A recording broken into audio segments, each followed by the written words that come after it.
ölüm sizə adi hadisə gəlməsin. Adam öldü, sən baxırsan öldü. Ölüm əzəmətli bir hadisədir, böyük bir hadisədir. Orada gömrük qoyublar. O dünyaya gedəndə bir gömrük var, mən sizə xəbər verim. Bir keçid məntəqəsi var, gömrük var. Gömrük nədir? Deyir, canında olmayanları buraxmır. Ruhunda olmayanları o qalsın, icazə yoxdur ora aparmağa. Kitabları beynivə doldurmuşsan, deyir ki, buradadır, burada yoxdur, bunları o qalsın. O kitablar qaldı, məlumat qaldı dünyada. Adam var, beynini doldurub Allahla. Tohid elminə sahibdir, dərs deyir, Allahın sifətləri, zatı, filan, danışır, əla fəlsəfi dəlillər. Kitab da yazır.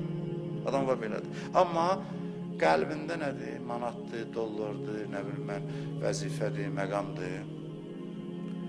Bilin ki, bu adam qəlbindəkini aparacaq ora, beynindəkini yox.